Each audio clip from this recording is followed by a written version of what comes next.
দুনিয়াটা আমাদের অস্তিত্ব না, এটা আল্লাহ অস্তিত্ব দিয়েছেন।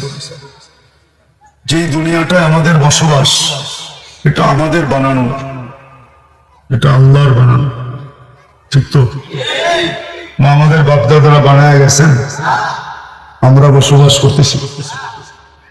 আর এটাকে বসবাসের উপযোগী আল্লাহই বানাইছে, নাহলে মানুষের এখানে বসবাস করা সম্ভব ছিল না। যদি এত সুন্দর করে আল্লাহ সাজায় না দিতেন, আমরা তো আসলে বিনষ্ট করতে জানি, সাজাইতে খুব কমই জানি, ঠিক না? দুনিয়াটা সাজায় আল্লাহই আমাদেরকে উপহার দিয়েছেন, যার কারণে আমরা বসবাস করতেছি। ফুল বলেন, ফল বলেন, নদী বলেন, নালা বলেন, পাহাড় বলেন, পর্বত বলেন, সমুদ্র বলেন, মহাসমুদ্র বলেন, এটা সাজায়া আল্লাহ আমাদেরকে দিচ্ছেন, ঠিক না? যেমন আমাদের বাড়ির ফাউন্ডেশন আছে, এরকম এই দুনিয়াটারও একটা ফাউন্ডেশন আছে। যখন বাড়ির ফাউন্ডেশন বিনষ্ট হয়ে যায়, তো বাড়ির মালিকও ভাবে যে কোনো মুহূর্তে ভেঙে পড়বে, ঠিক না? ঠিকই দুনিয়ারও একটা ফাউন্ডেশন আছে। যতদিন ওই ফাউন্ডেশনটা থাকবে, ততদিন মানুষ দুনিয়ার বুকে বাস করবে। যেদিন ফাউন্ডেশনটা বিনষ্ট হয়ে যাবে, ওই দিন দুনিয়া ভরা মানুষ থাকবে বটে, কিন্তু ওই দিন আর এখানে বসবাস যোগ্য হবে না, মানুষ বসবাস করতে পারবে না, বরং এই দুনিয়াটাই থাকবে না।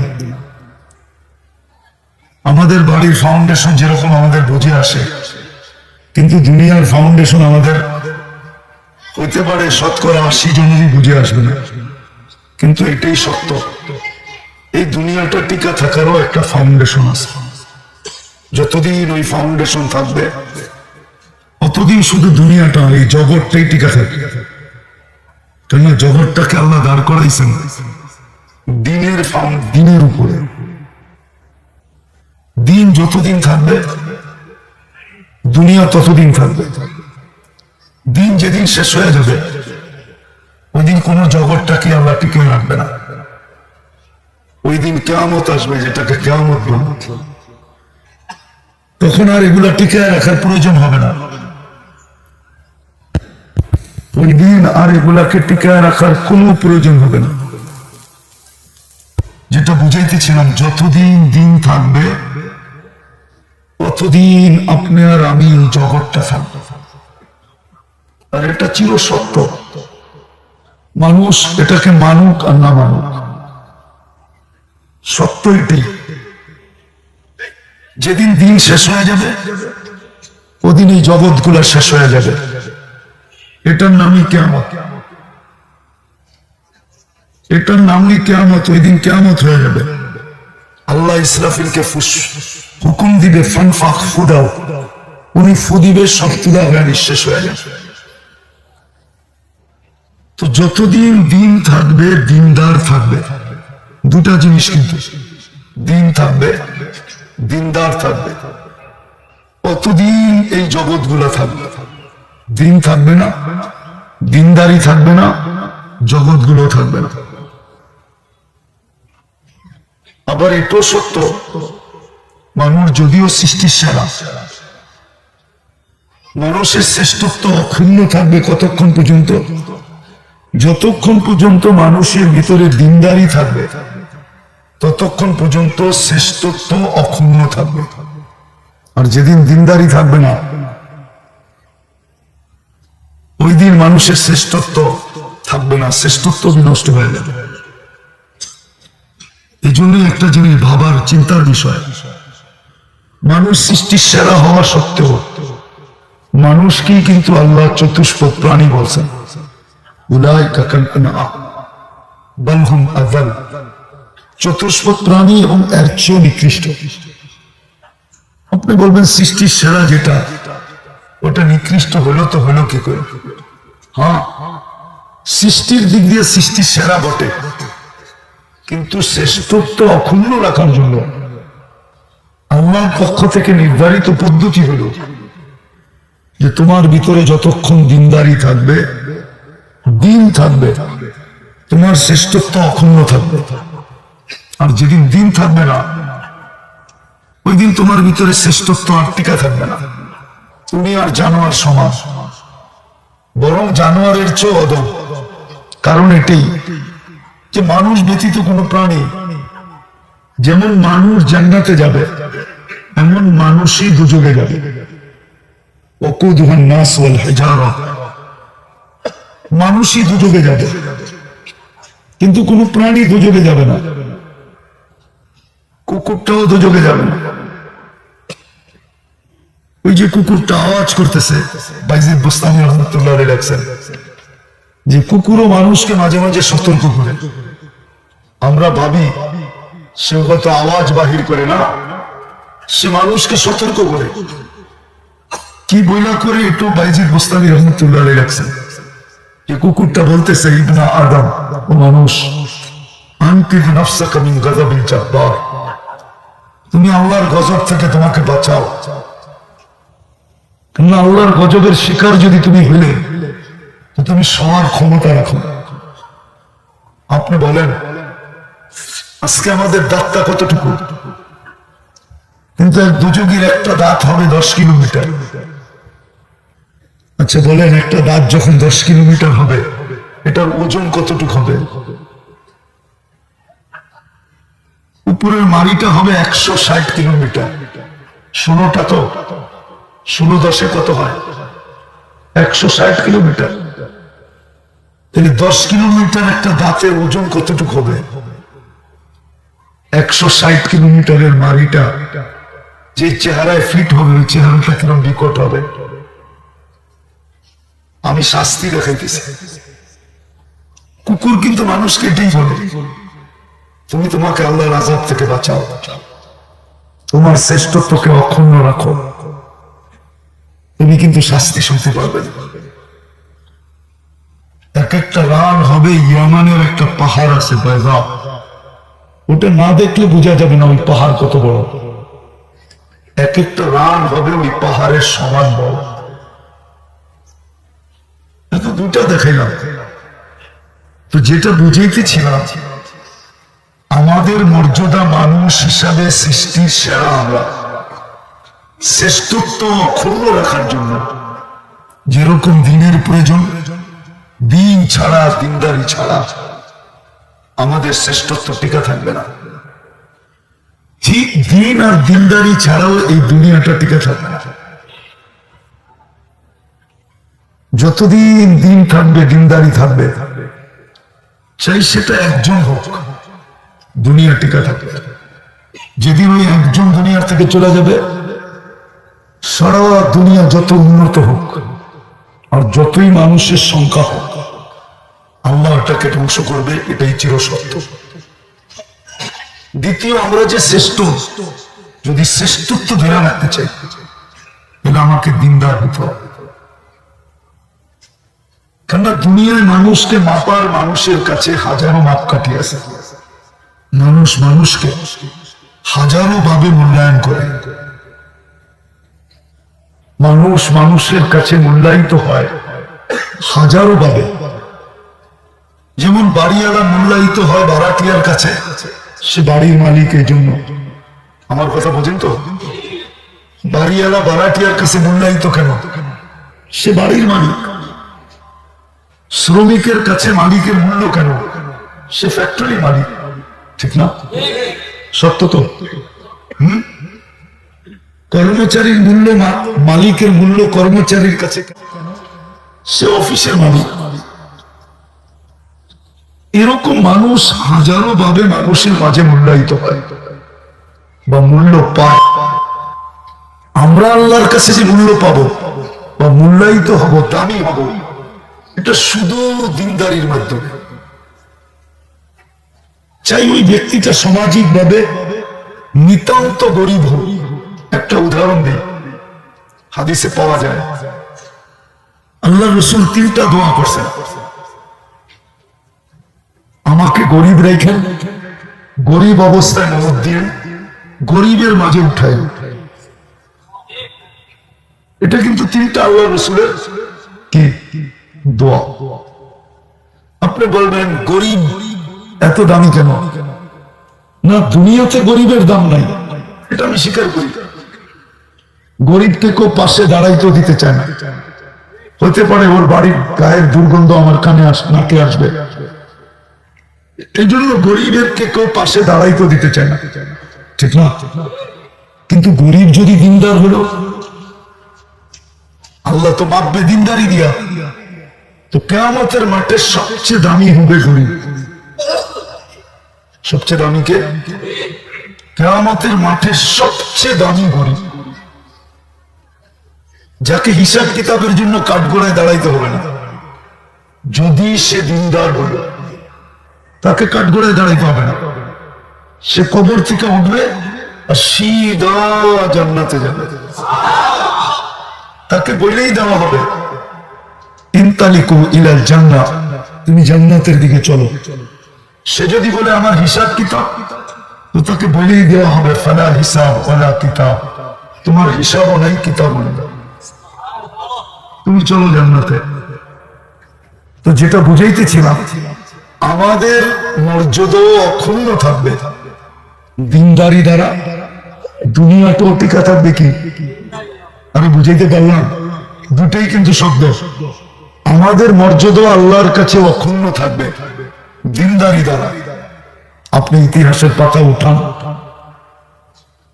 যদি আপনি বিশ্বাস করেন, আর যদি বিশ্বাস না করেন তাহলে তো কোনো কথাই নেই, কোনো প্রয়োজন নাই কথা বলা। যদি বিশ্বাস করেন, বলেন বেলাল রাদিয়াল্লাহু তাআলা আনহুর এত মর্যাদা, সে কি গভর্নর ছিল না রাজা ছিল? না বিরাট বড় আব্দুর রহমান ইবনে আউফ রাদিয়াল্লাহু তাআলা আনহুর মতো ধনী ছিল? কি ছিল? কৃতদাস ছিল, ঠিক না? রঙে ছিল কালো। এখনো ওই দেশের মানুষগুলাকে দেখলে কিছুটা ধারণা হয় যে দেশের মানুষগুলার যখন এখনো ঢং নাই। ঢং বোঝেন তো? কি চেহারার কাটিংটা তেমন সুন্দর না। এই উন্নত যুগও যখন ওই দেশের মানুষগুলার রঙও কালো, ঢঙের দিক দিয়েও সুন্দর না, তাহলে 1400 বছর আগের বেলাল রাদিয়াল্লাহু তাআলা আনহু কালো তো ছিল বটেই, কিন্তু মনে হয় তেমন ঢংও ছিল না। ধারণা হিসাবে বলতেছি, ঠিক না? কিন্তু মর্যাদা হিসাবে কত বড়। জমিনে হাঁটলে জান্নাতে পদধ্বনি হতো,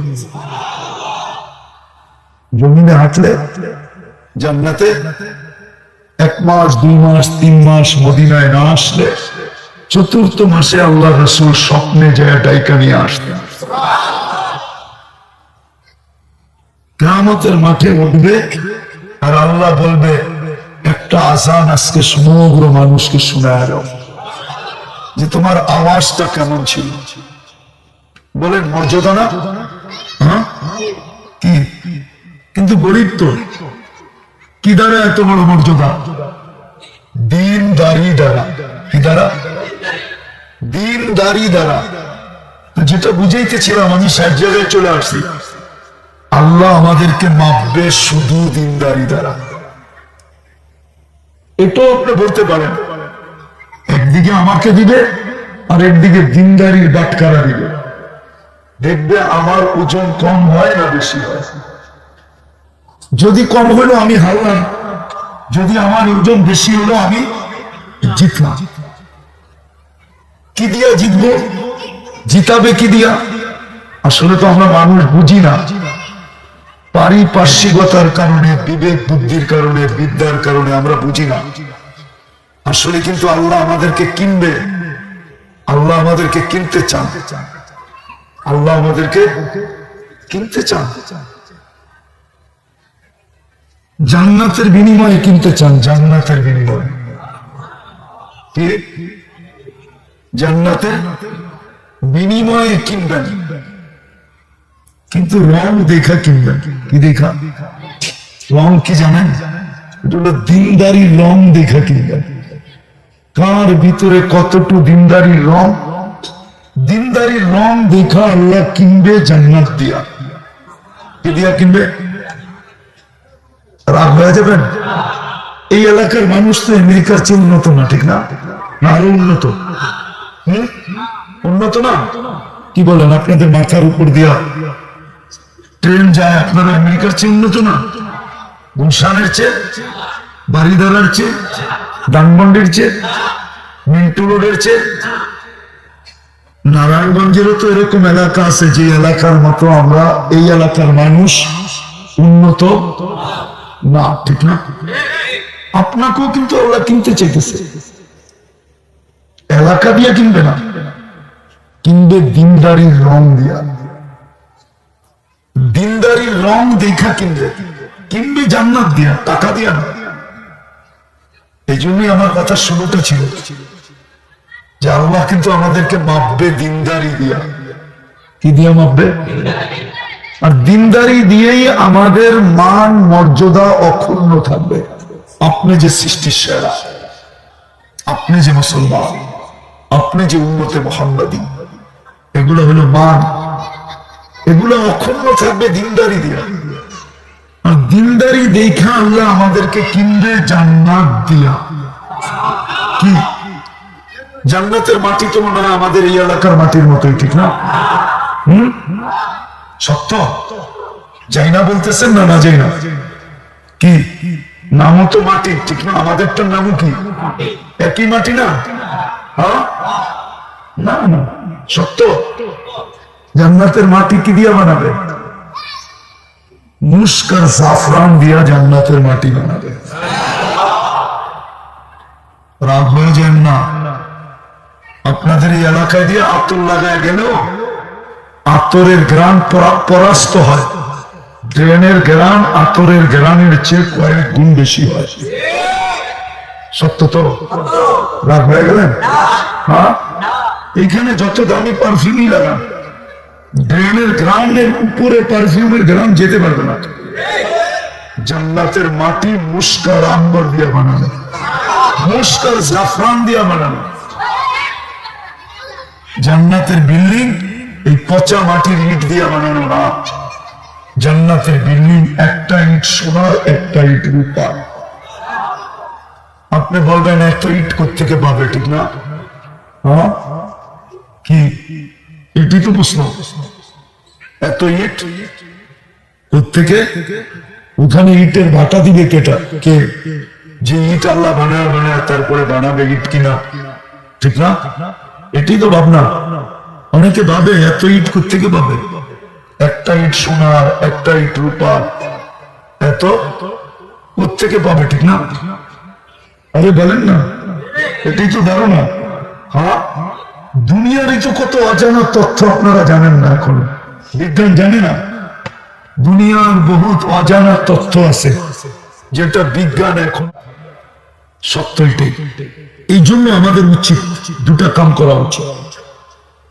একটা হলো দিন টিকায় রাখার জন্য আমি যতটুকু পারি আমাকে সাহায্য করা উচিত। এটাই কোরআনে ইঙ্গিত দিচ্ছেন, ইন তানসুরুল্লাহ ইয়ানসুরকুম। দিন টিকায় রাখার জন্য যতটুকু তোমার সাহায্য সম্ভব এতটুকু সাহায্য করো। আর দ্বিতীয়, দিনদার হওয়ার জন্য এই ছোট জীবনটা সাধ্য অনুযায়ী যতটুকু চেষ্টা করা অতটুকু চেষ্টা করতে থাকো। তাইলে তুমি দিনদার হবে, দিনও টিকা থাকবে।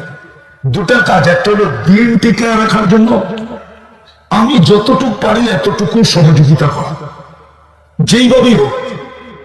আর দিনদার হওয়ার জন্য আমার সাধ্য অনুযায়ী আমাকে চেষ্টা করে যাওয়া। এই দুটো আমাদের দায়িত্ব। আজকে হয়তো আমি আপনাদেরকে বুঝাইতে পারতেছি না, জানি না আপনারা বুঝতেছেন কিনা। আমি বুঝাইতে পারতেছি না, এটা আমি বুঝতেছি যে আমি বুঝাইতে পারতেছি না, কিন্তু সত্য এটাই। দিনদারি ছাড়া এই দুনিয়ার জীবনটা কেটে যাবে। যেমন আজকে কাটতেছে, কারো অট্টালিকায় কাটে, কারো নিম্ন মানের এলাকায় কাটে, কারো বস্তিতে কাটে, কারো গ্রামে কাটে, কারো শহরে কাটে, কারো উন্নত দুনিয়ায় কাটে, কারো অনুন্নত দুনিয়ায় কাটে। এই দুনিয়ার জীবনটা কেটে যায়, কিন্তু আখিরাতটা চিরস্থায়ী, ওটা কাটবে না, এটা কেটে যাবে। এইখানে সূর্যের গতি সবার জন্য সমান। এমন না যে সূর্য যখন আমেরিকা দিয়ে যায় তখন তার গতিটাকে কমায় দেয়, যে এত উন্নত দেশের উপর দিয়ে যাইতেছি, আমি দ্রুত গতিতে যাই তো যাই কি করে? যদি মিসাইল মারলো, যদি অ্যাটম বোম মারলো, এরকম না। সে কিন্তু সবার জন্য এক গতিতে চলে। দ্বিতীয় হলো গলির কাটা এক গতিতে চলে। দ্বিতীয় তৃতীয় হলো আমাদের বয়সের গতিও কিন্তু একভাবে চলে। এখানে ধনী গরিবের ভিতরে কোনো পার্থক্য নাই। বিধায় দুনিয়ার জীবনটা কেটে যাবে, 60-70 বছর শেষ হয়ে যাবে, 60-70 বছর শেষ হয়ে যাবে। সূর্য কিন্তু আজকে ডুবতে ডুবতে চিৎকার দিয়ে ডুবছে, লান আমুত ফি হায়াতিকা আবাদা। হতে পারে নারায়ণগঞ্জের মানুষ বা পাগলার মানুষ, কালকে সকালে তোমরা আমাকে উঠতে নাও দেখতে পারো, নাও দেখতে পারো উঠতে। আর এটার প্রমাণ কিছুদিন আগেই ছিল, তুর্কিতে যে ভূমিকম্প হয়েছে, 1.5 লক্ষ লোক মারা গেছে, একটা শহর মাটির সাথে মিশে গেছে। ওরা কিন্তু সকালবেলা সূর্য আর উঠা দেখে না, দেখছে নাকি? হ্যাঁ, শেষ রাত্রে তো ভূমিকম্প আসছিল, তার 2 সপ্তাহ পরে মরক্কোতে আসছে, ওরাও কিন্তু শেষ রাত্রে সূর্য আর উঠতে দেখে না। 15 থেকে 16,000 মানুষ মারা গেছে, ওরাও কিন্তু সূর্য উঠতে দেখে না। আজকে সূর্য কিন্তু আমাদেরকে বলতে বলতে ডুবছে, লান আমুত ফি হায়াতিকা আবাদা। হতে পারে কালকে সকালে তুমি আমাকে উঠতে নাও দেখতে পারো। নিচের মাটিটা কিন্তু এখনো চিৎকার দিতেছে, যদিও এরকম মেশিন আমাদের কাছে নাই যে আমরা লাগায় এয়ারফোনের মতো কানে দিলে চিৎকারটা শুনবো, এরকম সিস্টেম নাই, কিন্তু চিৎকার দিতেছে সত্য। মাসিরুকা আলা যাহরি তামশি আলা যাহরি মাসিরুকা ফি বাতনি। তুমি আমার পেটে চলো মা, অতি সত্য তুমি আমার পেটে আসো। আপনি বলবেন দিনদারির দাবি আল্লাহ আমাদের কাছে কেন রাখে? আর কারো কাছে তো রাখে না, কেন আর কাউকে তো আল্লাহ কিনতেও চান না। আপনাকে তো কিনতে চান, আর কোন সৃষ্টিকে তো আল্লাহ কিনতে চান না। দ্বিতীয় কারণ হলো আল্লাহটা মানবেন না কেন? বলেন ব্যক্তিত্ব আগে না অস্তিত্ব আগে? কোনটা আগে? হ্যাঁ, যুবকের জওয়ানি আগে না অস্তিত্ব আগে? হ্যাঁ, অস্তিত্ব কে দিছে? কে? হ্যাঁ, আপনি ব্যক্তিত্ব দেখেন কেন? যুবক তো যৌবন দেখে, কে অস্তিত্ব দিল এটা তো দেখে না। যদি এটা দেখতো তাহলে ওর লাইন ঠিক হয়ে যেত, লাইন তো বেকা হতো না। যুবকের লাইন বেকা কেন?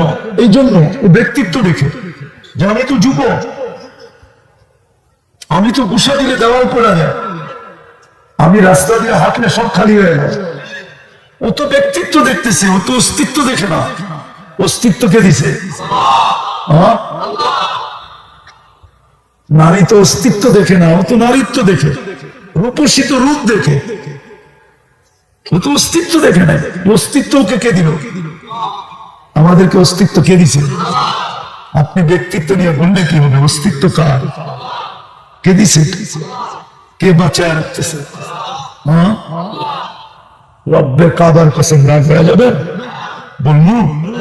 আপনাদের এখানে বিজ্ঞানী বলে আইনে আমেরিকাতে ছেড়া দেন এই এলাকায়, ও ডুইকেই বলবে এখানে মানুষ বাঁচে কি করে।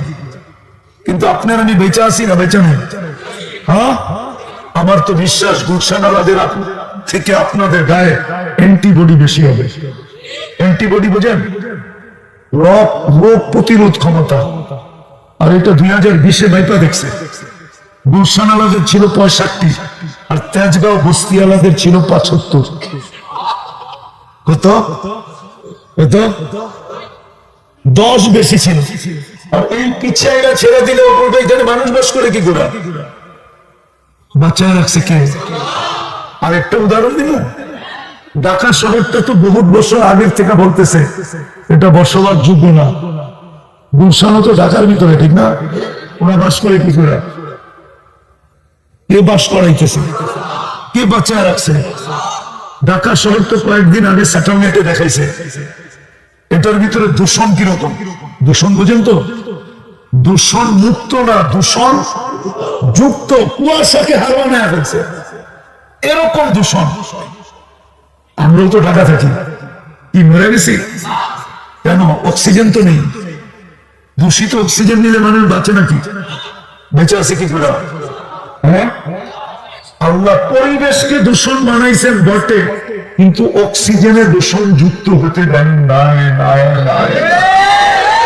এই জন্য বেঁচে আছে। তাই আপনি দিনদার হবেন না কেন? কার ব্যক্তিত্ব দিয়া বাপ দেখান? কার ব্যক্তিত্ব, কার অস্তিত্ব দিয়া বাপ দেখান? অস্তিত্ব কার? কে দিছে অস্তিত্ব? এই জন্য আল্লাহর দাবি হলো তোমাকে কিনবো, কিন্তু যদি দিনদারির রং থাকে বিনিময়ে দিব জান্নাত। তোমাকে অক্ষুণ্ণ থাকবে তোমার মর্যাদা যদি তুমি ফিরে আসো আমাদের কাছে দিনদারি নিয়ে। এই জন্য দিনদারি শিখে দুনিয়া 60-70 বছর চলে যাবে। ও মেরে দোস্ত, আপনাদের কি জিজ্ঞাসা করবো? বড় লোকদের কত জিজ্ঞাসা করে দেখছি, বাপের জন্য তো কেউ ডেলি হাত তোলে না। গরিবের জন্য কে হাত তুলবে? ধনীর জন্যই তো ডেলি কেউ হাত তোলে না, ঠিক না? কি কি বলেন? সত্য তো। যেই বাবা বাড়ি দিয়া গেল ওই বাড়িওয়ালাই তো বাবার জন্য ডেলি হাত তোলে না। আপনি তো বাড়াটি, আপনি বললে আপনার জন্য কে হাত তুলবে?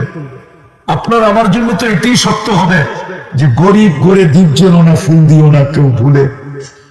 গরিবের কবরে কোনোদিন বাতি জ্বালায় না, আর দেখো ভুলে যেন তোমার হাতের কোনো ফুল এর কবরের উপরও না পড়ে। সত্য তো এটাই। কে সম্মান রাখবে মরার পরে?